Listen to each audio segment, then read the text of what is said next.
23 மீனுங்க.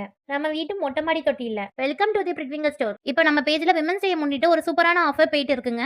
இந்த ஆஃபர் பத்தி இன்னும் நீங்க டீடைலா தெரிஞ்சுக்கணும்னா உடனே கீழ இருக்க கமெண்ட் பாக்ஸ்ல ஆஃபர்னு டைப் பண்ணுங்க. உங்களுக்கு எல்லா டீடைல்ஸையும் நான் அனுப்பி வைக்கிறேன்.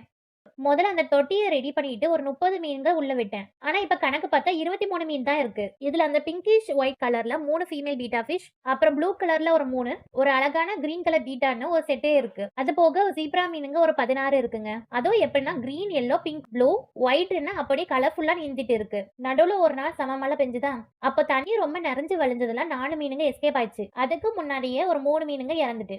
சரி, தொட்டி பார்க்க அழகா இருக்கணும்னு ஒரு ஃபோம் லோட்டஸ மிதக்க விட்டுருக்கேன். நிஜமான தாமரை பூக்குற வரைக்கும் இது அங்கேயே இருக்கட்டும். ஆமா, இந்த தாமரை செடி ஏன் மொட்டை விட இவ்வளவு லேட் பண்ணுதுன்னு உங்களுக்கு தெரிஞ்சா கொஞ்சம் சொல்லுங்களேன். அப்ப பாத்தீங்கன்னா எங்க புதுசா ஒரு செடி முளைச்சு வந்திருக்கு. அது என்ன செடின்னு யாராச்சும் பார்த்து சொல்லுங்க பாப்போம். நம்ம டெரஸ் பாண்ட் ஃபேமிலி இப்ப மெல்ல மெல்ல பெருசாகிட்டே வருது. இந்த அப்டேட் உங்களுக்கு பிடிச்சிருந்தா அப்படியே உங்க ஃப்ரெண்ட்ஸ் யாராச்சும் மீன் வளர்க்குறதுலயோ இல்ல செடி வளர்க்குறதுலயோ இன்ட்ரெஸ்ட் இருந்தா அவங்களுக்கு ஷேர் பண்ணுங்க. உங்ககிட்ட ஏதாச்சும் டிப்ஸ் இருந்தா மறக்காம கமெண்ட்ல சொல்லுங்க. உங்களுக்கு இந்த ஸ்க்ரன்ச்சி, ஹேர் போஸ், அப்புறம் போலராய்ட் போட்டோஸ் எல்லாம் பிடிக்கும்னா தாராளமா லிங்கை கிளிக் பண்ணி செக் பண்ணி பார்த்துக்கலாம்.